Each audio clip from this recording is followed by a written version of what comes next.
اعوذ باللہ من الشیطان الرجیم بسم اللہ الرحمن الرحیم رب اشرح لی صدری ویسر لی امری واحلل عقدۃ من لسانی یفقہوا قولی رب یسر ولا تعسر وتمم بالخیر۔ انشاءاللہ آج ہم دیکھیں گے حج اور عمرہ کے بارے میں کچھ تھوڑی سی امپورٹنٹ چیزیں ہیں۔ ویسے تو یہ کہ ہم لوگوں کو سب کو پتہ ہوتا ہے حج پہ جانا ہے، عمرے پہ جانا ہے، تو بیسک چیزیں تو سب کو ہی جانتے ہیں، لیکن اس کے علاوہ یہاں پر ہم جو کچھ بات کریں گے، کچھ ایسی ٹپس کی بات، کچھ ایسی امپورٹنٹ چیزیں کہ جو ہو سکتا ہے کہ ہمارے بعض اوقات ذہن میں نہیں آتی، کہ کس طرح سے ہم اپنا ٹائم جو ہے عمرے کا یا حج کا ٹائم زیادہ سے زیادہ اس کو میکسیمائز کر سکیں، کیونکہ ہم سب کو پتہ ہے کہ جب ہم یہاں سے جاتے ہیں تو ظاہر سی بات ہے کہ ہمارے پاس ایک لمیٹڈ ٹائم ہوتا ہے، اور وہ تھوڑا سا ٹائم ہوتا ہے جس میں ہمیں بہت ساری چیزیں کرنی ہوتی ہیں۔ تو ہم کس طرح اپنے ٹائم کو زیادہ کر سکیں کہ تھوڑے سے عرصے میں بھی ہم زیادہ اجر کما سکیں۔ تو انشاءاللہ کچھ چیزیں ہیں ایسی جو اس میں ہم بات کر سکتے ہیں آج۔ سب سے پہلے ہم دیکھتے ہیں کہ عمرے کے بارے میں تھوڑا سا دیکھتے ہیں کہ عمرہ کہتے کس کو ہیں۔ تو عمرے کے لغوی معنی جو ہیں وہ ہیں بیسکلی زیارت کرنا۔ حج کے علاوہ بیت اللہ کی زیارت، طواف اور سعی کرنا۔ عمرہ جو ہے یہ عبادت ہے، یہ مکہ کے علاوہ کہیں اور ادا نہیں کی جا سکتی۔ اس میں بدنی، مالی اور روحانی تمام عبادات آ جاتی ہیں۔ اجر و ثواب اس کا جو ہے وہ کیا ہے کہ اس سے جب عمرہ کرتا ہے انسان، اس سے گناہوں کی بخشش ہوتی ہے، فقر و فاقہ دور ہوتا ہے، اللہ کا قرب نصیب ہوتا ہے، دعائیں قبول ہوتی ہیں، عمرہ کرنے والا اللہ کے راستے میں ہوتا ہے، اللہ کا مہمان ہوتا ہے، گناہوں کا کفارہ ہوتا ہے عمرہ کرنا۔ حج اور عمرے پہ جانا اللہ کی پکار پہ لبیک کہنا ہے، اور یہ صرف اللہ کی توفیق سے ہوتا ہے۔ جس کے لیے اللہ تعالیٰ ارادہ کرتے ہیں، ظاہر ہے اللہ تعالیٰ اس کو توفیق عطا کر دیتے ہیں۔ تو ہم میں سے جس کا بھی ارادہ بن رہا ہے جانے کا، تو اس بات کو سوچیں کہ یہ اللہ نے ہمارے لیے کیا ہے، اللہ کا بلاوا آیا ہے ہمارے لیے کہ اللہ تعالیٰ ہمیں اپنی اتنی پاک جگہ پر اللہ تعالیٰ ہمیں بلا رہے ہیں، اور ہمیں یہ موقع دے رہے ہیں کہ ہم وہاں جا کر عبادات کر سکیں۔ قرآن میں عمرے کا ذکر حج کے ساتھ آیا ہے، اور اس کو حج اصغر بھی کہتے ہیں۔ سال میں عمرہ جو ہے وہ کبھی بھی کیا جا سکتا ہے، جبکہ حج کا تو ہمیں پتہ ہے کہ حج ایک ٹائم پیریڈ پہ ہی ہوتا ہے، اور اس کے علاوہ آپ حج کو کسی اور وقت نہیں کر سکتے، جبکہ عمرہ ایک ایسی عبادت ہے جو آپ سال میں کسی بھی وقت کر سکتے۔ اسے خالصتاً اللہ کے لیے ادا کیا جائے، یعنی کہ صرف اللہ کی رضا اور خوشنودی کے لیے کیا جائے۔ اگر کسی کے پاس حج کے وسائل موجود ہوں اور وہ شرائط پوری ہوتی ہوں تو حج کرنا چاہیے، اور اگر وہ حج کی شرائط پوری نہ کر سکتے ہوں، اس کی طاقت نہ رکھتے ہوں، تو پھر صرف عمرہ بھی ادا کر سکتے ہیں۔ تو پھر عمرے کے لیے ہی چلے جانا چاہیے، یعنی کہ کچھ تو کرنا چاہیے۔ اگر آپ حج پہ نہیں جا سکتے، حج آپ کے لیے بہت زیادہ مہنگا ہے، اب تو جیسے بہت زیادہ پرائسز ہو گئی ہیں، تو اگر آپ عمرے کا افورڈ کر سکتے ہیں تو آپ کم از کم عمرہ کر لیں۔ اس کا فائدہ کیا ہوگا کہ جیسے ہم نے پہلے دیکھا کہ عمرے کا اجر و ثواب کہ اللہ تعالیٰ فقر فاقہ دور کر دیتے ہیں۔ ہو سکتا ہے آپ کا عمرے پہ جانے کی وجہ سے اللہ تعالیٰ آپ کے حج میں جانے کی آسانی کر دیں، اللہ تعالیٰ آپ کے لیے اتنی برکت ڈال دیں، آپ کے وقت میں بھی، آپ کے مال میں، آپ کی صحت میں، کہ جب آپ دوبارہ حج کا وقت آئے تو آپ کے لیے ساری چیزیں ریڈی ہوں۔ تو وہاں جا کر، اور دوسری بات آپ یہ دیکھیں کہ جب وہاں جا کے انسان دعا کرتا ہے اللہ تعالیٰ سے، تو اللہ تعالیٰ دعائیں قبول فرماتے ہیں۔ تو عمرے کے لیے جا سکتے ہیں تو عمرے کے لیے جائیں، کم از کم اللہ کے گھر جائیں ضرور، اللہ کا گھر دیکھیں جا کے، وہاں جا کے عبادت کریں، اللہ کے وہاں بیٹھ کے سامنے دعائیں کریں، اور اپنا دل خالص کر لیں، بالکل ایسے ہو کہ دل میں کوئی چیز اور نہ ہو، بس اللہ کے لیے آئی ہوں، اللہ کے بلاوے پر آئی ہوں، اور بس میں نے اللہ کو منوا کر جانا ہے، یہاں سے اللہ سے اپنی چیزیں لے کر جانی ہے میں نے۔ اس میں کچھ احادیث ہیں، وہ ہم لوگ تھوڑی سی دیکھ لیتے ہیں۔ آپ صلی اللہ علیہ وسلم نے فرمایا، نماز قائم کرو اور زکوٰۃ ادا کرو، حج اور عمرہ کرو اور سیدھے رہو، لوگ بھی تمہارے ساتھ سیدھے رہیں گے۔ ہمیں بھی ہوتا ہے نا، بہت بات اوقات ہوتا ہے، ہم کہتے ہیں کہ پتہ نہیں لوگ ہمارے ساتھ ایسا بیہیو کیوں کرتے ہیں، لوگ اس طرح سے روڈلی کیوں بولتے ہیں۔ تو اس میں دیکھ لیں نبی صلی اللہ علیہ وسلم کی حدیث سے ہمیں کیا بات پتہ چل رہی ہے کہ ہمیں اپنے آپ کو دیکھنا ہے۔ ہم اپنے آپ کو ٹھیک کر لیں، اپنے آپ کو سیدھا کر لیں تو لوگ بھی ہمارے ساتھ سیدھے ہو جائیں گے۔ اسی طرح ایک حضرت عائشہ سے روایت ہے، وہ کہتی ہیں کہ میں نے کہا اے اللہ کے رسول صلی اللہ علیہ وسلم، کیا عورتوں پہ بھی جہاد فرض ہے؟ تو آپ صلی اللہ علیہ وسلم نے فرمایا ہاں، ان پہ ایسا جہاد فرض ہے جس میں جنگ نہیں ہوتی، اور وہ حج اور عمرہ ہے۔ ابن عمر فرماتے ہیں کہ ہر ایک مسلمان پہ حج اور عمرہ واجب ہے۔ ابن عباس فرماتے ہیں کہ یہ دونوں کتاب اللہ میں ایک دوسرے کے ساتھی ہیں۔ جابر رضی اللہ فرماتے ہیں کہ کوئی مسلمان ایسا نہیں جس پہ حج اور عمرہ لازم نہ ہو۔ وسائل میسر ہوں تو کسی بھی کام سے پہلے حج اور عمرہ ادا کرنا چاہیے۔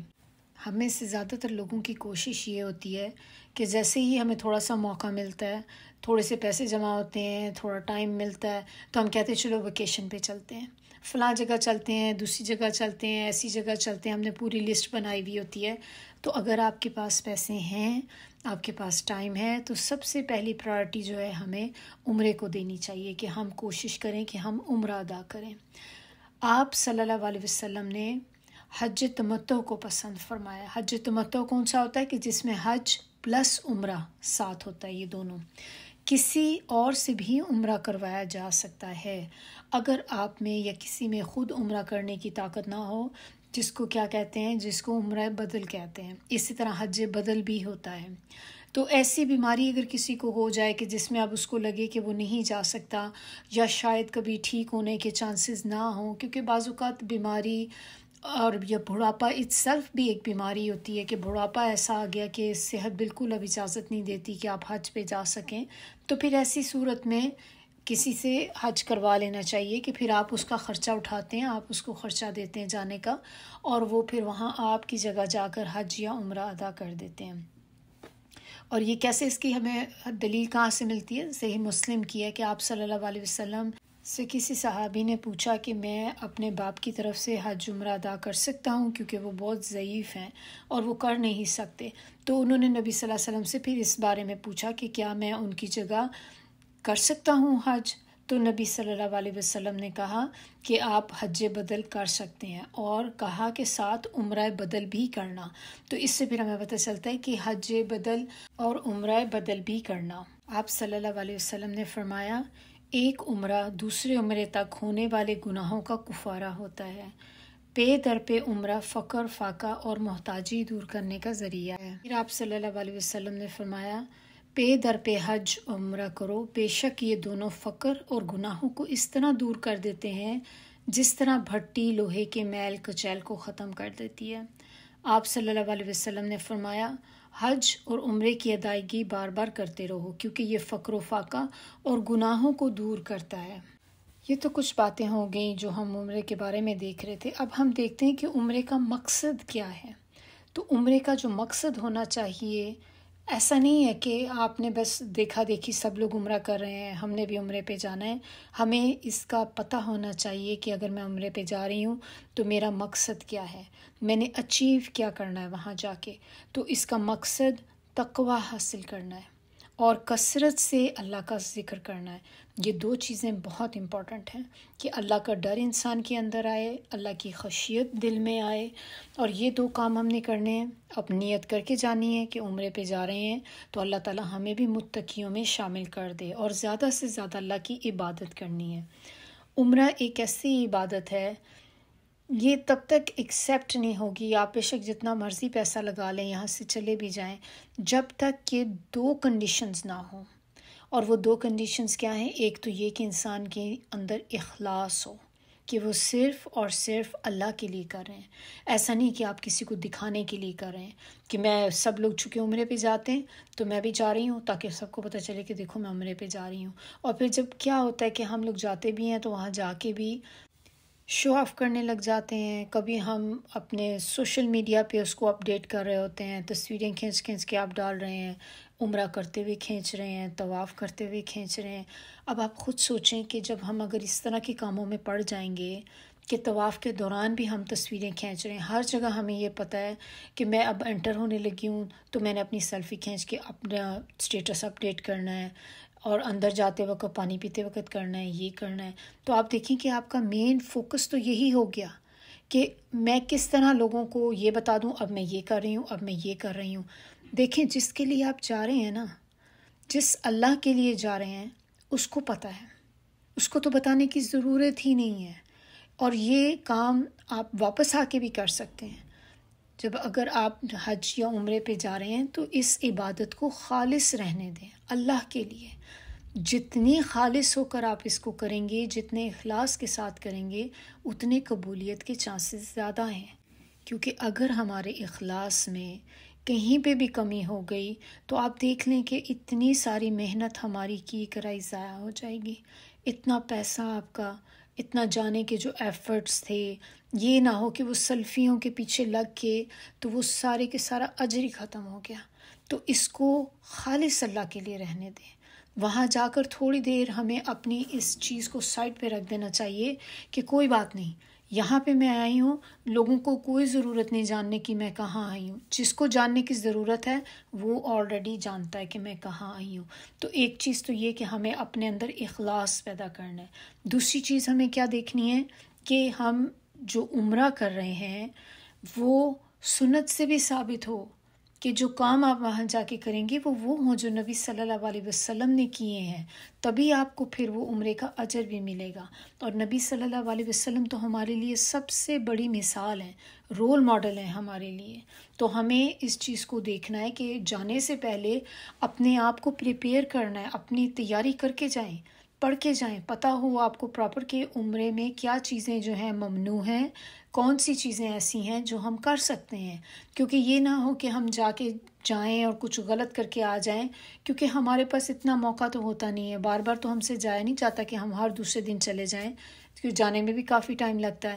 تو اس میں یہ کہ ہم جائیں اور اچھا جائیں، تو پہلے سے ہی اپنا پورا ہوم ورک کر کے جائیں، تیاری کر کے جائیں، اچھی طرح اپنے آپ کو نالج دیں اس کے بارے میں کہ عمرہ جو ہے اس کے سٹیپس کیا کیا ہیں، کیا چیزیں کرنی ہیں۔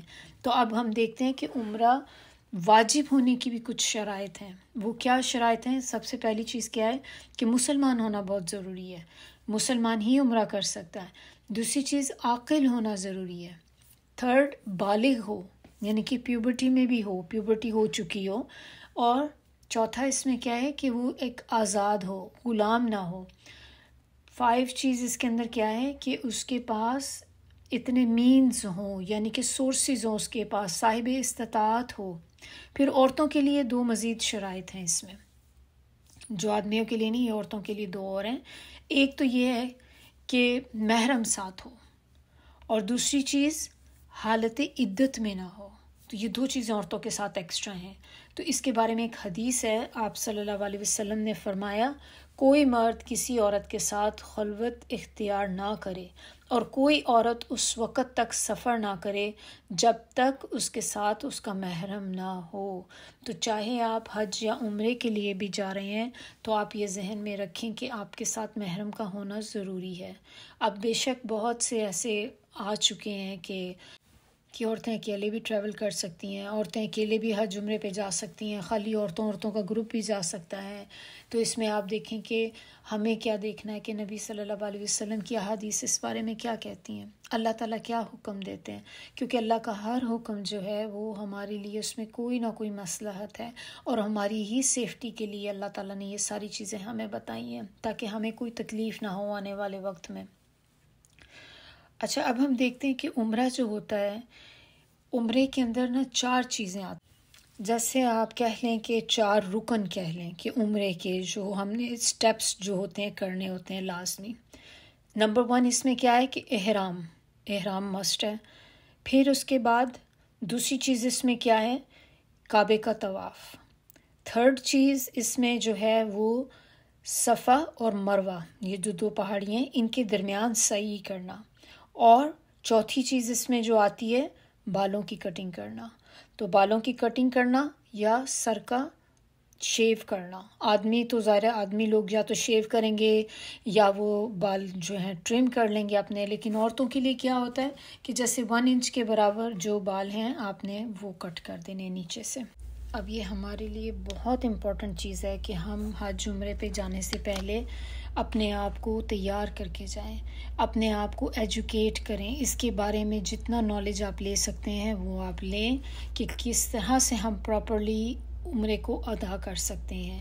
کیونکہ جب آپ کو پتہ نہیں ہے کوئی چیز تو ہم بہت سی غلطیاں ایسی کر دیتے ہیں کہ جس کی وجہ سے ہمیں خود بھی پتہ نہیں ہوتا کہ ہم پہ دم واجب ہو جاتا ہے. یعنی کہ آپ کو اس کا ازالہ کرنا پڑتا ہے، اس کا کفارہ ادا کرنا پڑتا ہے. اور یہ بھی ہو سکتا ہے کہ دیکھیں شاید یہ ہمارا آخری ہی موقع ہو کہ ہم اب گئے ہیں، زندگی مہلت نہ دے کے ہم دوبارہ جا سکیں. تو جو ٹائم اللہ نے دے دیا، جو ٹائم ابھی آپ کو مل گیا، آپ اسی کو اپنا بیسٹ بنانے کی کوشش کریں، اور کوشش کریں کہ یہ جو ٹائم ہے ہمارا، یہ ہمارا حج مبرور میں آ جائے، کہ اللہ تعالیٰ اس کو ہمارے لیے ایک بلیسڈ جرنی ہمارے لیے کر دیں. تو وہ کیسے ہو سکتا ہے؟ جب تک ہم اپنے آپ کو اس کے بارے میں فیملیئر نہیں کریں گے، ان چیزوں سے ایجوکیٹ نہیں کریں گے اپنے آپ کو. تو یہ ہمیں ضرور اس کا پتہ ہونا چاہیے کہ پورے اس کے جو عمرے کے ارکان ہیں وہ آپ ان ڈیپتھ آپ دیکھیں، اور ہر سٹیپ پہ کہ آپ کو کیا کیا کچھ اس پہ کرنا ہے. پھر آپ نے جانا ہے تو آپ نے ایک اپنے دل کو تیار کر کے جائیں کہ آپ کا ہارٹ جو ہے نا وہ ریڈی ہو اس چیز کے لیے کہ میں کس کام کے لیے جا رہی ہوں. یہ ذہن میں رکھیں کہ ہم کسی ویکیشن پہ تو نہیں جا رہے نا، ہم جا رہے ہیں اللہ کے سامنے حاضر ہونے کے لیے. تو اپنے دل کو ریڈی کریں اس چیز کے لیے کہ میں بہت بڑا ایک کام کرنے جا رہی ہوں، اور یہ بہت بڑی سعادت کی بات ہے جو اللہ تعالیٰ نے ہم سب کو دی ہے جو لوگ جائیں گے.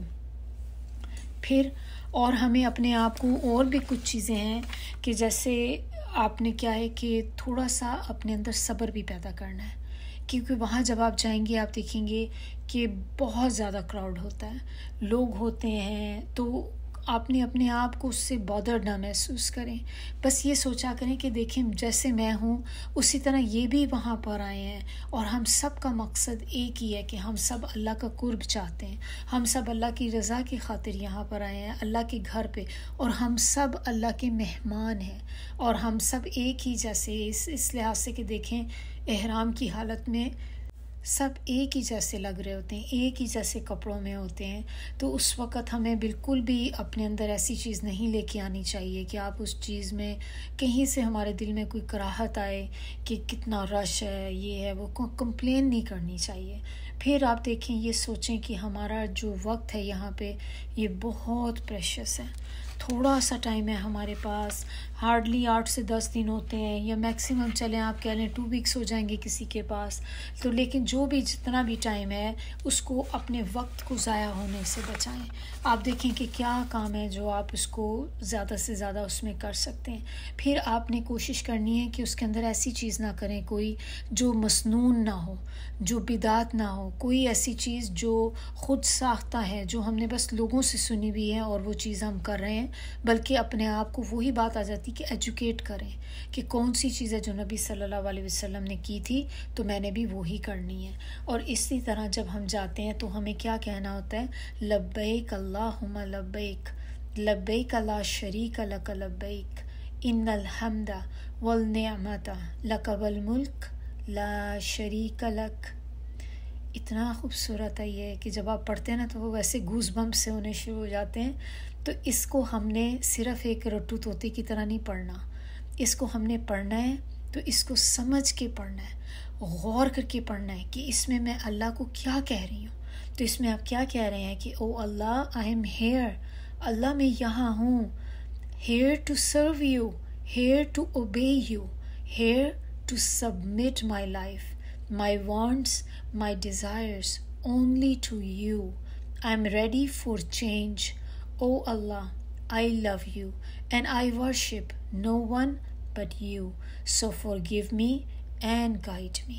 سبحان اللہ، سبحان اللہ. کتنی خوبصورت چیز ہے کہ اللہ میں یہاں ہوں، اللہ تعالیٰ میں آپ کی سروس کے لیے آ گیا ہوں، اللہ تعالیٰ میں آپ کو اوبے کرتی ہوں، اللہ تعالیٰ میں یہاں پہ اپنی لائف کو آپ کے آگے سبمٹ کرنے آئی ہوں. اللہ میں وہ چاہتی ہوں جو آپ چاہتے ہیں. اللہ تعالیٰ میری ڈیزائر جو ہیں وہ صرف آپ ہیں، کیونکہ آپ کو وہاں پر اپنی دنیا کی ڈیزائرز کو پیچھے کرتے ہیں، ہر چیز کو پیچھے چھوڑ کے بس ایک اللہ کے ہو جائیں.